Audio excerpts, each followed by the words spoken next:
Welcome to Positive Talk Radio. Our goal is simple: to explore evolving ideas one conversation at a time.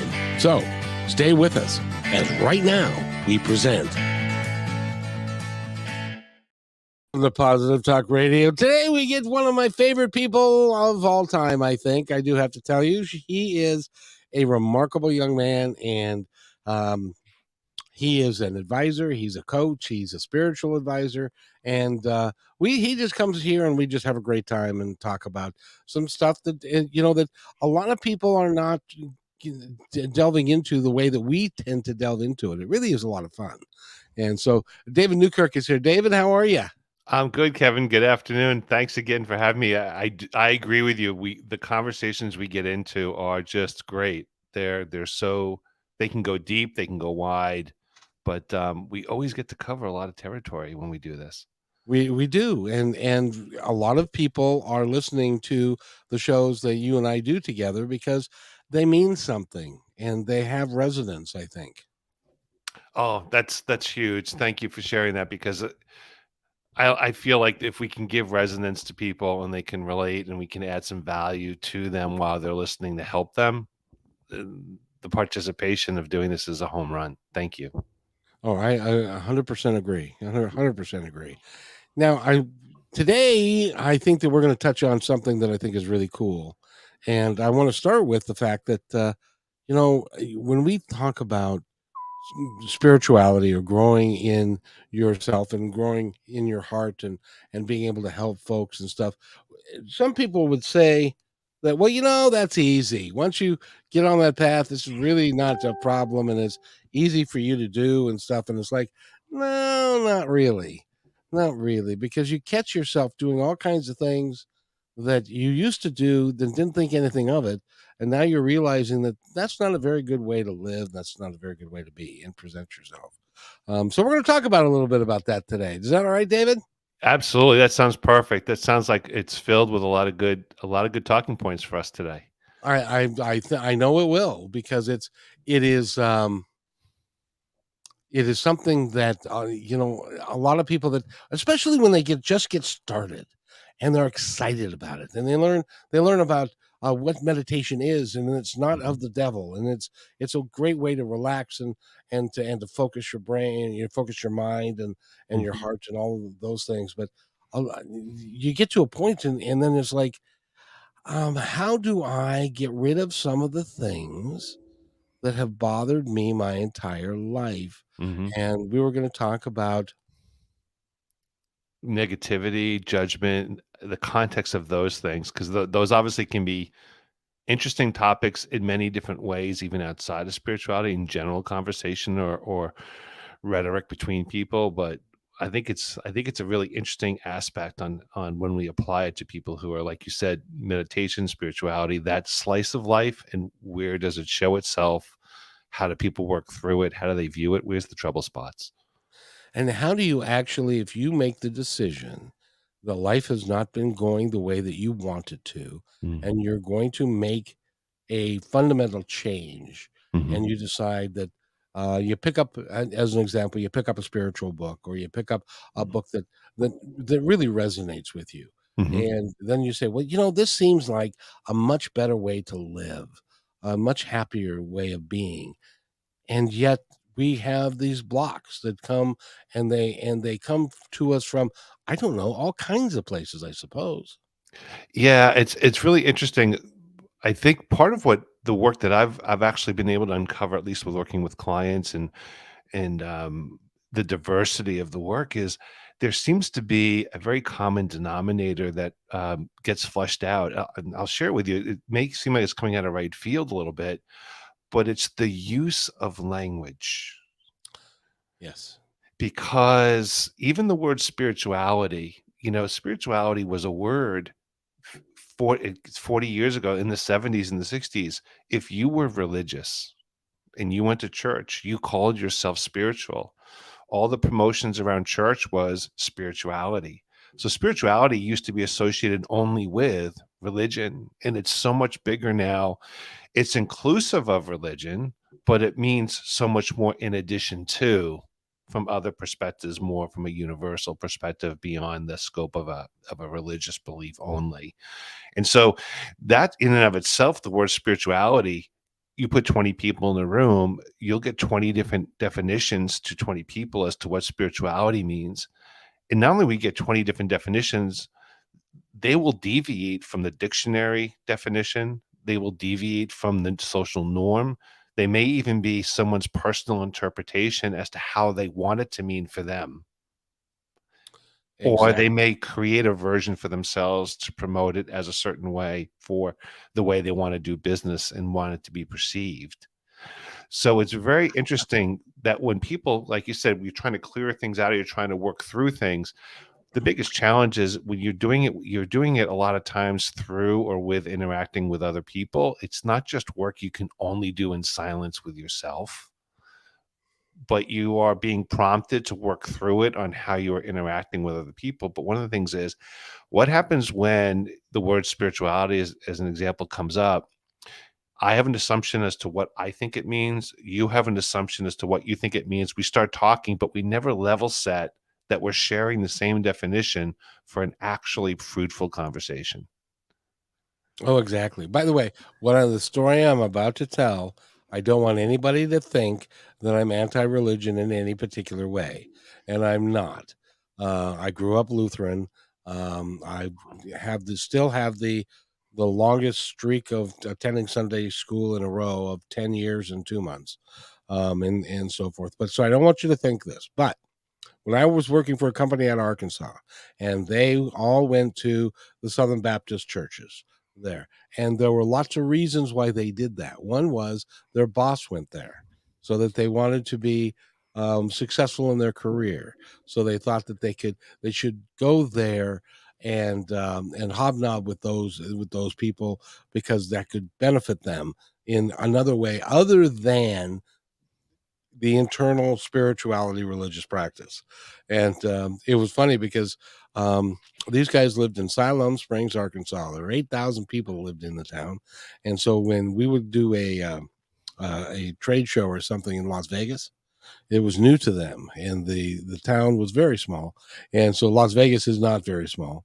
And to a person, every time, every time, and I would go there, and I would rent a car because I live in Seattle, so it's close for me to. So, and then I would pick them up, and we would go to the hotel and stuff. And to a person, every one of them said, "Where are the gentlemen's club Hmm. around here?" Now, for those of you who don't know what a gentlemen's club is, it is basically a strip joint. And so they would go to church every Sunday. They'd go to brunch after church. They would just hobnob with the bosses and all that kind of stuff. But they really were not interested in living a life that they could be proud of in a spiritual way. And that is that kind of a difference? Are there a lot of people that are like that? I think there are people who are yes, who live different definitions, right? Based on just where they're at. So you're asking a question which is a slippery slope because it would be easy for me to fall into the word judgment, right? But Exactly. but there's no judgment. What you're really asking me is, with a response, it just is what it is. They're at where they're at. That's how they are. And for me, it's like, that's okay. This is where they're at. They're, they're working on what they want to work on with regards to spirituality or religion. They're not working on what they don't want to. And okay, that's just where they're at. That's good. It really doesn't serve any purpose at all for me to have a particular judgment on them. What I do, I want to bring a phrase to you that I feel like I coined it, but at the same time, I'm sure I didn't because it's hard to have say something that someone has never said before. So I'm sure it's out there. I call it comparative judgment. And I've never heard comparative, that before. you haven't So heard it. Comparative judgment to me is the need for me to compare myself to somebody else in order to form judgment or an opinion. oh yes. Which is in the case that I'm citing in my response was why not even compare, just to allow them to be where they are, let them feel how they are related to their spirituality or their religion, and just let it rest, let it be. But a lot of times, the initial response is we think situations and conversations are meant to solicit reaction. Mhm. and for someone to comparatively judge, which means, well, that's not what I would do, that's not what I believe in, that's not the right thing to do, and then I pass judgment on that person because I'm comparing them to me, my beliefs, my values, and I'm using my rules as the rules for them and whether or not they're right or wrong. As you go down the road of getting rid of judgments, Yes. then none of that matters anymore. You Is that right? It's absolutely right. Because when we talk about spirituality, it's really interesting from my perspective. Spirituality is only about working on oneself. That's it. So getting into conversations outside of obviously this conversation we're having, but in general in life, having conversations where we spend our time evaluating how other people are working on themselves really is not spiritual. That's just full of judgment. And when we work on ourselves, we're freeing ourselves from judgment because we're figuring out how can we expand, how can we be better, what are the areas where we would like to grow, what are the areas we feel good about having accomplished, and we're just focused on how to move forward in some way or multiple ways. We end up staying out of the sandbox of not ignoring our observance of others because that's important, but we don't allow ourselves to fill our head with getting into the analysis of someone else's behavior and putting it in a framework of comparison to determine how we want to feel about it. It's kind of like, your old way of being is coming through a little bit because you're now comparing yourself to Mhm. other, like, what's my job compared to his? Yes. I live in a bigger house. Yes. My wife is prettier. My kids are better at baseball, or whatever judgments we put on folks to compare us to other folks, which at the end of the day, none of that matters, does it? It doesn't, but it does show an area that we may have to work on, which is actually a beautiful thing. So if we sort of flip the whole idea of judgment on its head, the fact that if we can recognize that we're doing judgment, that actually can be, and believe it or not, I believe a beautiful thing because it shows us a reflection of where we need to do work to grow and expand and be better. And so now that actually gave us an opportunity to be aware of something that we can develop, work on, and we get to decide if we want to. I have a question for you Yes. because I drove a bus for 12 years, and I was populated with a lot of different bus drivers and a lot of different people who rode the bus. A lot of them were what would call 3%. They were the bottom 3% of the population. And so when one of the struggles that I had early on was if there was somebody that was, as an example, drug addicted or was homeless or was not a very nice human being to other people, my initial sense is they're a bad person. But eventually I came to understand that they're doing what they're doing. It's none of my business what they're doing, and just to care for them and love them and hope that whatever outcome that they have, because I tend to believe that that is the outcome that they've created for themselves. Mhm. And it's not my responsibility to tell them that they're wrong or be judgmental over them. Um, but just to love them and to help them. Is that where you try and go to, rather than be judgmental? Yes, because I'm so glad you brought that up as an example because if I was to unpack that in a couple of quick thoughts here, the first thought that I have is um, if we don't judge somebody, but they're going through those things that you talked about, the 3% and the different things they were experiencing that you saw, we don't know the story, but judgment creates vacillation of our own emotions because judgment means that there's two outcomes. You either judge something positively or negatively, satisfactorily or unsatisfactorily. acceptable or non-acceptable. And we build these paradigms of just positive and negative, where positive and negative don't even need to exist as the two outcomes. We don't need to shape things in our world as being positive or negative. But if we hold compassion and unconditional love as the emotion without vacillating through the things that judgment creates for us, we can see things actually more clearly and actually be more grounded and actually sometimes see things that we're not seeing in that person's situation that actually gives us more aha understanding. When we're in judgment, we're vacillating in emotion, and that's taking a little bit of a control of us. We're not seeing things necessarily with clarity, and we might be missing some of the details that are right in front of us that are helping us understand what that person is going through or how they are. Does that also apply to events that happen in our life that we make judgments about? Absolutely.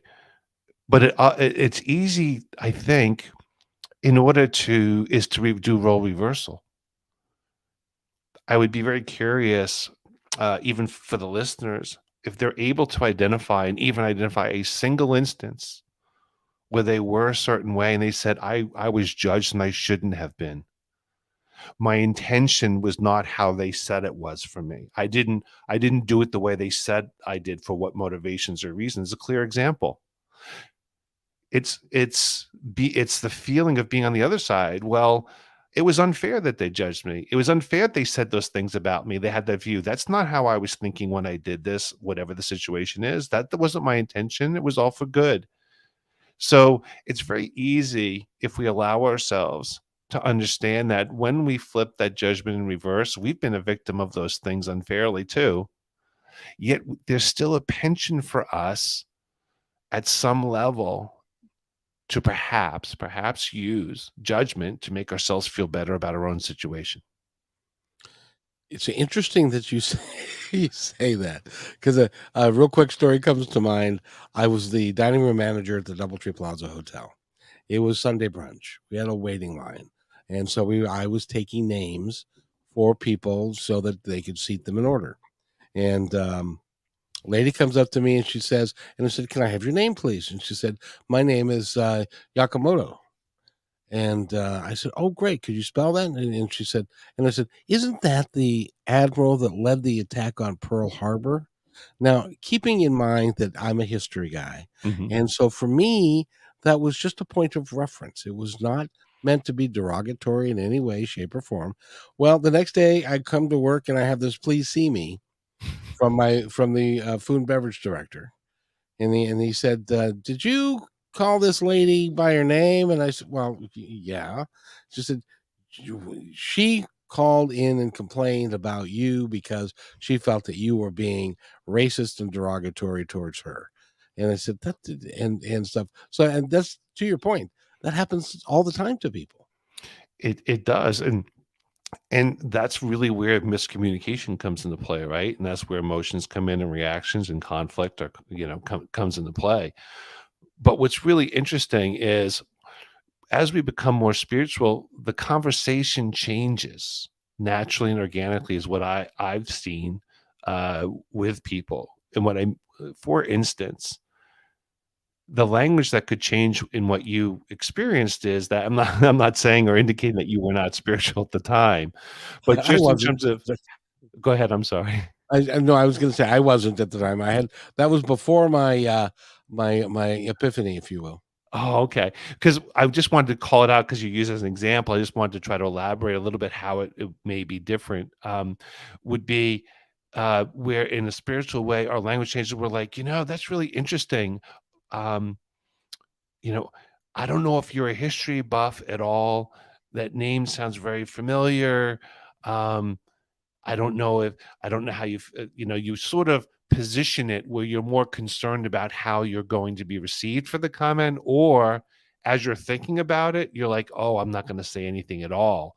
You have a wider awareness of how you're in the moment positioning those thoughts, and you're really more cognizant, and you either hold back or you rephrase it more softly. But that one's a tough one to try to rephrase and still get through it.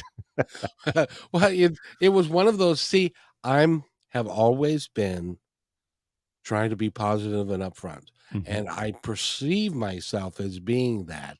And so I don't perceive that when I say something that somebody else may perceive as being off color or wrong, that I am actually doing that. So um but you can't control what somebody else feels or thinks about what you're doing. All you can do, if your intentions are there and they're Mhm. good intentions, is that enough? That's a good question. I should have asked that. Yeah, and the here's the thing though, when we are caught in being misunderstood, right? So in the moment. Happens to me all the time, David. It does. The interesting thing is in that moment, we have an opportunity in the moment to actually, in being misunderstood, be okay with being misunderstood. So in other words, I said something, I'll say something. I won't mean it the way it was received. I can see the other person's receiving it the wrong way. And my instant reaction is not to get emotional. My instant reaction is my way of being is to stay grounded and neutral. And inside myself, if I'm that loving person, that unconditional, that compassionate person, I actually are able to very naturally to say, I'm so sorry. I misspoke. That's not what I, we actually can address it right there and apologize right on before they even have a chance to say anything because we're actually seeing the reaction we just created, Yeah. right? And we can jump ahead of it, or we can actually just really, really apologize. The thing about um, the thing about uh, negativity, judgment is when we get caught making a mistake, and we know we were not trying to do something, we could feel like the most immediate reaction is our integrity is now being challenged because it's not what we meant and we consider ourselves a high integrity person. We consider ourselves a good person. And then as soon as something comes out or an experience is delivered from us with somebody and we're feeling the energy or experiencing their physical reaction or maybe their reaction verbally, that challenges how we thought we were being, it can really be upsetting because we don't want to be perceived as not having integrity or caring. And so in the moment, it could be very paralyzing because we don't know how to fix what all of a sudden we are highly sensitive to and are really concerned about. How can you fix it if somebody has got based upon what you said, has Mhm. got an opinion, and, even though that you correct yourself or you say, "Oh, that wasn't what I intended," and stuff, how do you help them understand that that's true so that they because a lot of people say, "Oh, yeah, sure. Sure. No, that's what you intended. You just saw my reaction." And so that's, so they don't change their opinion of you. And I suppose that's none of our business if that happens. It's one of those things where I think that's where we have to be okay, right? Yeah. The it we lose being grounded when we react emotionally and we're like we're in our mind, we're like, yeah, but, yeah, but, yeah, but, and we want to try to keep explaining our way to because we feel the urge to convince them that's not what we meant, that's not how we are. Right. And we're trying to correct the perceived reputation of us. And we've in the moment, we're not even realizing how obsessed we are with trying to figure out how to correct it. We just do a lot of talking and try to keep the conversation alive because we want to try to figure out how can we keep talking and wording it in a way where they'll actually relent and say, okay, yes, you're sorry. And sometimes that just makes it worse because we're holding that person captive to a bunch of rhetoric that's satisfying, trying to satisfy our issue right there of that insecurity of how we're being perceived, and is doing nothing for the other person. And at the same time, the other person is being judgmental towards you Yes, and they're not willing to give up that judgment. absolutely, and that's why sometimes we have to just think about, I know what my intention was. I know I spoke in a way that was not cool. I'm going to fix that going forward. I'm going to reflect on this, but I'm going to be. I'm okay. I'm okay. We have to be okay with making mistakes We're Hmm. human. We have to be okay with not always being able to fix everything. We Of course, it's always good to try to fix everything or try to clarify, right? Or try to reposition so that we do give the opportunity for someone to really understand us. But because we can't control how the other person has made the decision, to your point, we have to be okay with letting that go. But how many times do people go home after being out and that happens and their whole night is ruined? I can't, they can't think, they can't clear their mind.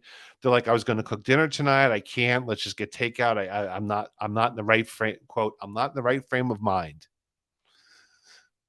Happens all the time. And, Yeah. And it's like, I can't believe that they thought that of me, and I'm really am a mm, good person. But at the end of the day, you can in that particular case with that lady, she walked away. So I yeah, never saw her again. She didn't say anything to me. She just decided to go write a complaint. And there's nothing you can do about that. And that's okay. it's totally okay. We just have to grow from it. Yeah. Grow from it. Part of the growing is actually learning to be okay with making mistakes that you can't fix. Yeah, as an example, if somebody were to walk up, if I was still in the restaurant business and somebody were to walk up to me and say, "Hi, can I get your name, please?" And they say, "Yeah, my name's Hitler," I would not bring up the fact that Adolf Hitler was I would just leave it alone and say, "That's a nice name. Let me write that down. How do you spell that?" Well, and that's why spirituality is about self-discovery, self-understanding, and growth and expansion and work on yourself. Because what we've been talking about are things that we can work on to improve ourselves when we're with people. This is a great example of the work that we can do because we learn and find out where we do missteps, where the actions don't match the intentions, and we figure out how to do those actions differently in style, technique, or words that better match our intention, that better match how someone can receive it. And that's a good thing because we're growing. We're growing and we're improving how we are. I would love you are such a learned man, and you're very spiritual, and you've got, by the way, you've also got a coaching business, and you're Mhm, doing all kinds of things. You just like to come here because we have a great conversation, you and I. It's a lot of fun. But I wanted to ask you, because this happens all the time. This involves negativity. mhm, My mother grew up and she always led with a negative, or even if she led with a positive, it would be like, as an example, I've used this before. Um, I was a baseball player, football player, and all that. And if I had a really good game, she would say, "You had a really good game, but," and then that would be followed by what I could have done better, or something mhm. else. It became to the point of where began to ignore the compliment because I didn't know I no longer believed it because it was followed by a negative. And the Yes. negative I believed rather than the positive. I think that happens to a lot of us. How do we get away from that? Well, I think, yeah, it's really interesting because it's almost as if I could share a perspective on what you just said and how it appears to me. It appears to me that this it's a setup statement. The positive is not what is really felt. The positive is the setup statement to deliver the negativity, Exactly. right? And so you zone out on the positive because you know the purpose of the conversation, the comment is really to talk about the negativity aspects.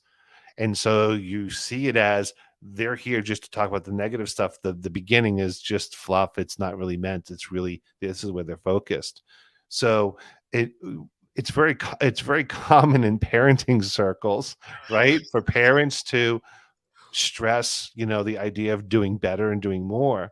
And I find that that's just a whole bailiwick of there's a whole bunch of things in there which we could talk about. But you're talking also about when you're a parent versus a child, we don't have this level of thinking that you and I are talking about as a child. We're sponges. We're absorbing these things. We're absorbing these reactions. We're absorbing these experiences. And if we're highly sensitive or sensitive to these things, they really have an effect on us. I don't know that there's much you can do as a child because you're still developing, you're still forming, you're still just taking things in.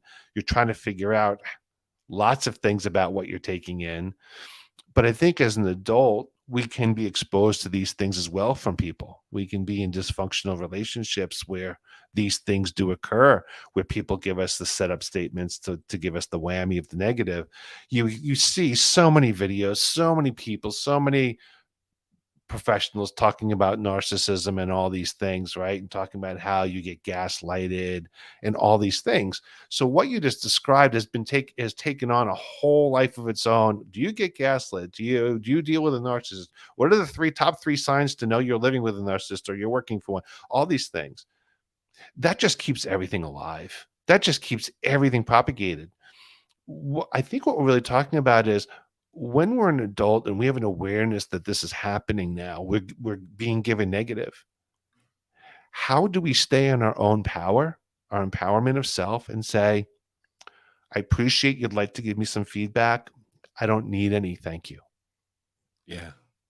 How do we shut the door politely and lovingly and actually find our own words in our own way, our own style that we're comfortable with to actually say no, thank you? That would be huge, because one of the things is one of the byproducts of it. And by the way, I've discovered this recently in the last 5 or 6 years. Um, and I'm 65 years old. So I suspect that this goes on because for many, many years I would get a compliment, and I've had many, Mhm. and I would always in the back of my mind getting the compliment and then saying, "Yeah, but what?" And so I never respected the compliment to be real and honest as it was probably intended. I'm Mhm. waiting for the other shoe to drop. And that's where this work comes into play from a spiritual perspective, which is you have all this familial conditioning that occurred and it carries forward in instances with everybody else that's not your family. And how are you able to change your view on those things so that you no longer carry the legacy of the past as the way you will experience them in the future with other people? Yes. That takes a lot of awareness. It takes awareness, it takes the idea of what they call clearing, and clearing by definition in the spiritual aspect is recognizing the things like you were describing from your past that they still bother you, they still have an effect on you. You may feel it energetically in your body when you think about it. It may create a physical feeling somewhere as well as an emotion. And how do you move through those emotions so you can process those things, you can grieve them, you can do whatever it is that are the emotions that you are holding back and tamping down, let them bubble up, let the energy move through your body. And we talked about, in the past, modalities can help you move energy through the body, move through emotions, so that you clear those out. You're not holding them and they don't become anything that's in you that's a catalyst for reacting to something new from somebody. When they're just giving you positive feedback, you're no longer thinking about, okay, when's the negative coming? Because you've released everything that legacy was tied in you. And the other thing I wanted to ask you about that is getting compliments. Hmm. I know lots of people that when they get a compliment, their first thing is, "Wow, no, thank you," but no. How do you teach people to just let it be and say thank you?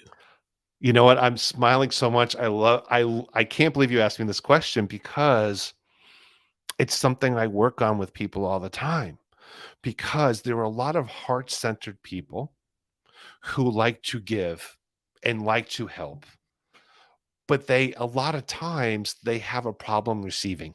Yes. And so this is what I say, and I hope this is helpful to you and to the audience. I'll say, when you give as a heart-centered person and help somebody, and they actually receive what you say, you've helped them, and you know they're now in a better place. How do you feel? And they say, you say, I feel great. I feel good. It's nice to know I helped someone. It makes my day knowing that I was able to make an impact with somebody. I said, okay, so you're now in the reverse role where someone is giving to you to help you have that type of impact on the other side. And by saying no, you're denying them the feelings that you get when you do it. Oh, So so we're thinking about it's okay for us to give so we can have a certain feeling of feeling like we're doing good things and positive and we're helping, but we're going to deny the other person to have those feelings when they give to us because we're rejecting it. and most people who will have never thought of that as being a potential outcome, because most of it is like, oh, you can't really either possibly mean that, or it wasn't that big of a deal, or whatever it is. But you're right. You're taking their power away.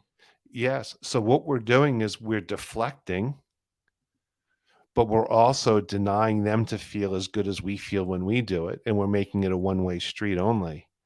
So it's kind of a form of judgment, isn't it? Well, yeah, there could be things packed in there, right? Yeah, and that could be one of them. But it could be just also an innate reaction, sort of like you had the innate reaction, positive news means negative is coming because 'cause you've been so conditioned. So some people could be conditioned to deflect receiving through, the way they grew up and the way things were handled, and, they just naturally have a hard time receiving for whatever reason through their childhood that was an issue.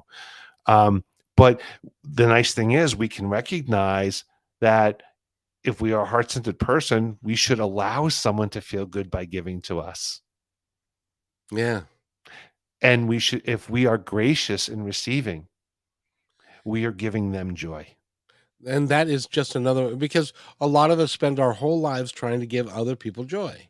And if we're denying them their joy by we're denying that their compliments or whatever, then we're not so fulfilling what we came here to do. That's right. Yeah, we've built in this and I think people don't even realize it. They've built in this No, they don't. bias of, give, not receive. No, give more than receive. But what really happens is, as if we receive and give in the same equal amount of acknowledgement and awareness to it, that means we really are doing all the work that we're here to do. How long, going down your life path, Mhm. did you discover what you're really here to do?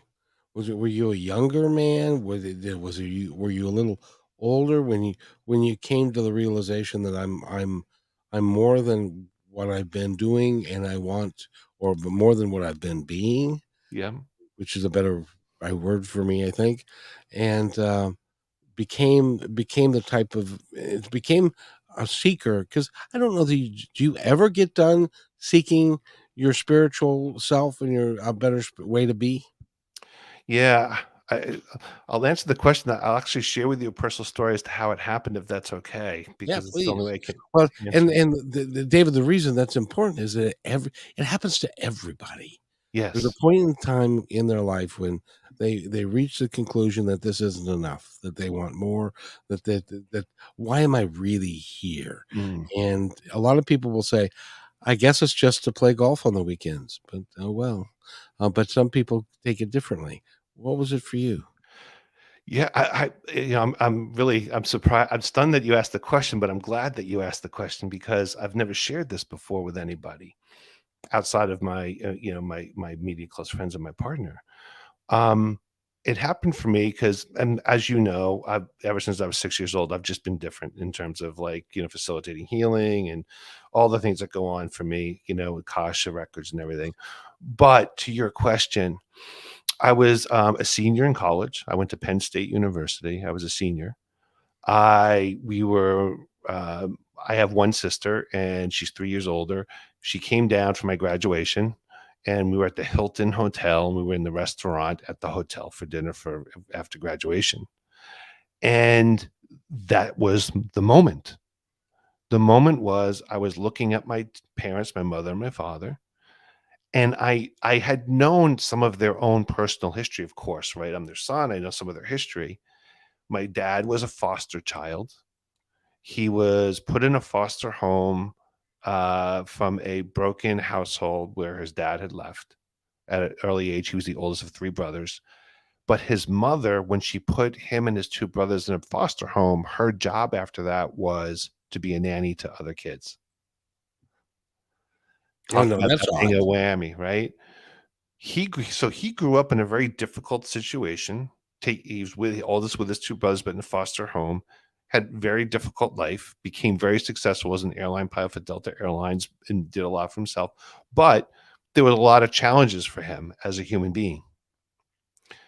My mother came from a childhood where she was told by her mother that her mother tried to abort her Ugh. by jumping rope in the basement when she was pregnant with her, and that lived with my mother, and she had an older brother and a younger sister, and she was the middle child, but things like that stuck with her and had a huge effect on her. But one thing that I noticed, and here I am, I'm 21 years old, and I realized that my parents were never told by anybody that they love them. They've never heard the words from anyone, "I love you." I don't know if they said it to each other. I can tell you my household was very difficult. My house at times was very dysfunctional in many ways. Um, but I realized, look where my father was, look where he is now, regardless of his starting point of the household with me. Look how far he came relative to where he started in his own life. And so I removed myself from, hey, look at all the issues and all the challenges he presented to me in a dysfunctional household and all the things I had to go through. I'm proud of him for what he accomplished because I can see all the things that he had to accomplish to get where he is, even though it's a tough starting point for me entering into his life and how things unfolded for me. And so I told him I loved him. My father right now is 89 years old. He tells me he loves me every time he talks to me on the phone. Every time he sees me in person, he tells me he loves me. And he would always tell my two kids that he loves them. Game changer for him because someone actually said, I love you, gave them unconditional love, and didn't spend time in all the things that represented his life where things were hard for me. It's a beautiful story. Thank you. Thank you for sharing that because it also is very indicative of our experiences as we move through life. That Yes. we are not a finished product until we're finished, and so we are continually working to evolve into more than was here yesterday. At least I am, and I know you are as well. Yeah. I'm work in progress. Yeah, But what's this goes to the point of I didn't judge him. I yeah. wasn't focused on negativity of what was going on, in the dynamics of my life with him. I moved out of that to answer your question, and it changed everything going forward. It changed the household, it changed the energy, it changed everything. It's just that I had to be the one to get it going. And I'm like, "Okay." I'm not like, "Yeah, I got it going." I'm just like, "Okay, I got it going and everything changed, everything's good." I don't see it as anything special that I did. I just see it as something that I did because it warranted it in the moment. It was there. I had clarity, and it was just a good thing. Nothing more, nothing less. Now, does your dad, looking back on that, does he have kind of the same um, um, thoughts about it as you do, or did it kind of? I'm sure it shocked him because it was not something that was openly said in the house. Mhm. But it also changed his behavior. Do you think he remembers that particular moment? I don't know that he does. You're right. The I do laugh because the shock on both of my parents' faces when I said it was very physical in their face. It was very, very, very clear.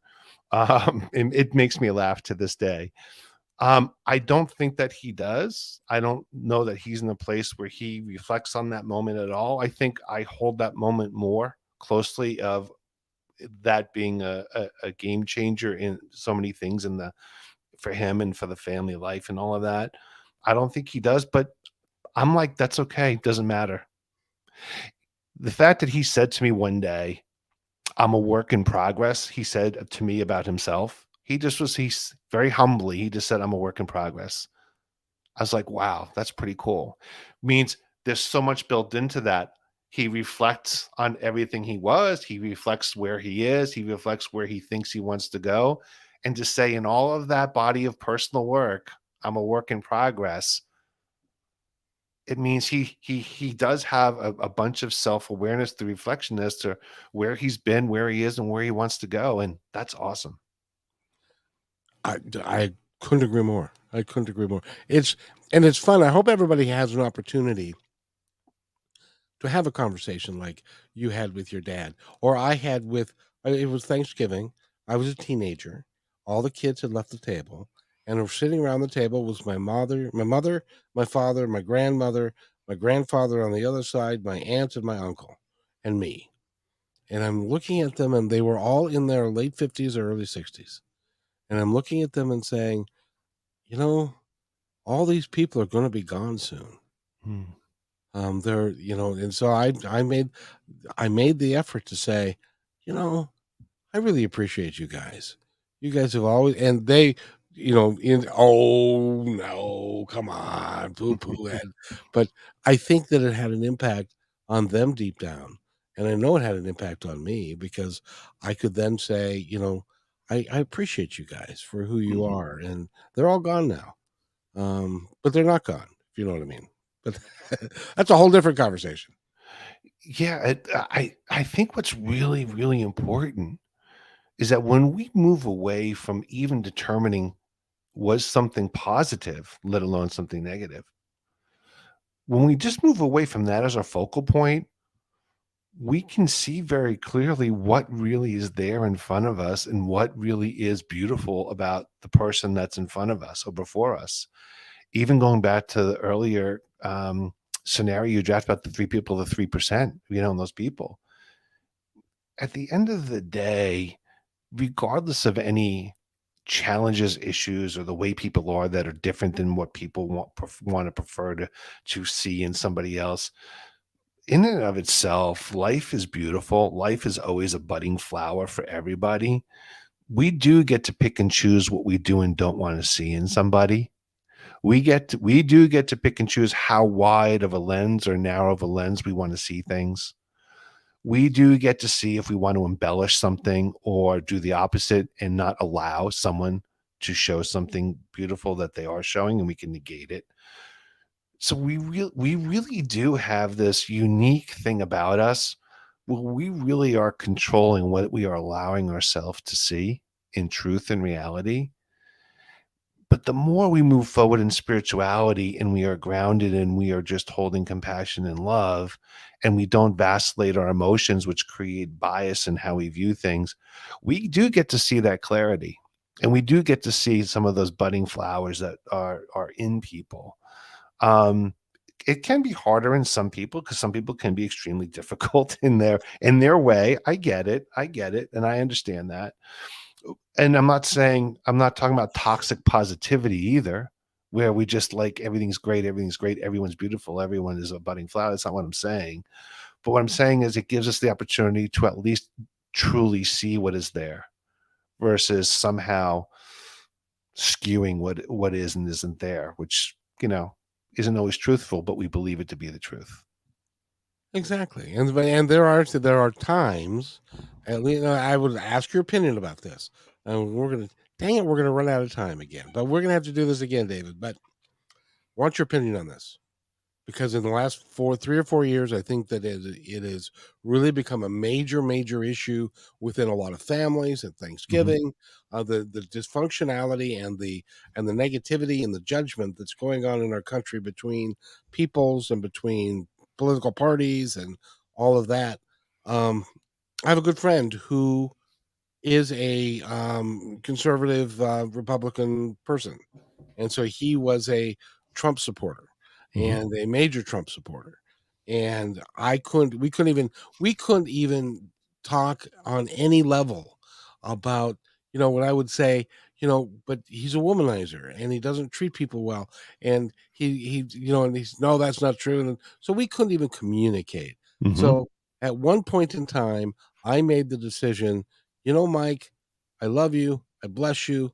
I'm leaving you and I'm not gonna talk to you anymore Mhm. because it doesn't serve me and where I'm trying to go in my own life. Did I make a mistake there? Yeah, that's one of those things that's really hard as you negotiate through life. I don't think you made a mistake at all, and I'll tell you why, because this is also another example of what I try to explain. Let's use, for example, like a bow and arrow target. You have the circles in the target, the 3 or 4 Yeah, circles, right? So think of the outer circle as people that you know of, and you sort of know them. You run into them every now and then. You may say hello, they say hello, and that's the extent. You're like, oh, they're always nice, they're always smiling. So you sort of like know people on the periphery, and there's a pleasant exchange, but there's no real socialization. The next ring on the inside are the people you have, quote, a rapport with, which is you can have a healthy conversation with, but they're not anyone that you hang out with. But when you see them, they're a friend of a friend, and when you're at the same party, you have a nice conversation, you feel like you have a good rapport. People will confuse that and say the word relationship, but it's actually just a rapport. The next inner circle is a relationship, which are the people by which you actually spend time with and enjoy spending time with. The inner circle, the bullseye, is the intimacy circle, the circle by which you are willing to share things of yourself with other people that you won't share with others. And it's usually a select few. But here's what happens in life, to your point. People are constantly moving in and out of those 4 circles they sure are. because you change, they change, you have less in common. Someone on the outer circle, all of a sudden you find you have a tremendous amount in common, and they move right into your inner circle in the bullseye, all the way from the outside. Someone's in the bullseye, they move to a rapport because you don't want to end the relationship, but when you see them, you're nice to them, but you really don't want to spend time with them as much anymore. So people are growing and changing, or not changing and staying the same while someone else is growing, but the dynamics of the relationship are no longer aligned. In that a change of alignment, people move from the center of the circle or one of those rings to a further outer circle. But at the same time, you find new relationships or new healthy introductions to people where they move through those circles. And that's just a constant shifting in life. You're going to have that, I think, all the time. By the way, can you hear that dog? I cannot. Oh, good. Good, because just got a new dog the day before yesterday, and he doesn't bark. And now he's over in the other room barking like crazy. But I just want to make sure that because what you just said was really cool, and we're going to make a short out of that. I think I'll tell them that we need to do that, because that is really what it is for all of us for as we go through life. And I just want to be surrounded by people who care and are loving and care about each other and stuff like that. So um Yeah, I, I'm the same way, but I think the challenge is, real quick, Kevin, I think that one of the challenges is that when we are married to the attachment of the way things used to be with somebody, uh we have a hard time moving them out of one of those circles into a different one, because we have an emotional, energetic connection to them of what was, and we have a hard time letting go. yeah, that is so true. Right. But what happens is when we don't let go of those, we don't create space for new relationships to come in. And that also is, that really is a beautiful dynamic, Mhm. is that if you continue to grow, and when the energy doesn't suit you anymore, somebody is going to come in and fill that energy at a higher level. That's the law of attraction. Yeah. That's what abundance is. Abundance law of attraction has nothing to do with money, but it has to do with your way of being that you decide to be. When you make changes where other people are misaligned now in your way of being, of how you want to be every day, that space is created, and now other people who are in a similar vibration or a similar way of being, which is, people say, where's my tribe, where are people like me, you can then find each other and fill that space. Oh, exactly. Exactly. By the way, David, if somebody wants to get a hold of you, how do they do that? They can reach out to me on email. It's D Newkirk, Newkirk, at ethos consults, consults.com. They could send me an email and ask a question. I'd be more than happy to spend time giving them as much of I can of a response, a thorough response to whatever question they have. Well, and I really appreciate you coming and doing this again. Well, you have to come back. You know that. More than happy to, Kevin. Thank you. You're very kind that way. Thank you. We ain't done yet because there's so many different aspects, and I learn so much every time I talk to you. It really is a cool thing, and I really appreciate you taking the time. Is there anything before we go that you would like to um, tell our audience? Yeah. In the heat of the moment of the question, I would say allow yourself to be okay with how you feel about making changes in relationships. That it's really about making sure that you're in a good place, that you're in a place where you're surrounded by the people uh, that are aligned to you, and it's okay to have challenges letting go, and it's a process, but allow yourself the grace of going through making those changes without having regrets. It's just the way to do it. You can find a good way to do it that makes you feel more comfortable than less. And try not to have any regrets. Do what's right as best you can. Yes. And not that you're going to be perfect because you're a human. And then next time we talk, can we talk about self forgiveness? I would love to. That's a big one. And That's a big one. Yes, I would love to. because a lot of times as we're going through this journey, Mhm. we don't forgive ourselves, and we end up taking ourselves down. Yeah, yeah, and there's a lot of angles on that too. Many that aren't just plain obvious either. I would love to talk about that. I think that could be very helpful to our listeners. Which is the key. That's why we're doing that's why we do this, ladies and gentlemen, so that you can participate, and it gives you something to think about. And whether or not you buy into anything, that's up to you. But I want to thank you for tuning into this and listening to us. And it's been my pleasure to bring David Newkirk here. And again, email him again at dnewkirk@ethosconsults.com. you're a wonderful man. I thank you for being here. It's great to see you. If you'll wait right there, I will be right back. Hey, thanks for enjoying this episode all the way to the end. Please give us a like and subscribe to this channel. This has been a production of PositiveTalkRadio.net. Please visit our website, oddly named PositiveTalkRadio.net, for more details about us and our mission, which is to provide great positive programming designed to inspire us all. I'm Kevin McDonald, and I'm proud of these shows, and I truly hope that you'll like them and share them with friends and family. So on behalf of our entire team, remember, be kind to one another because each other's all we got.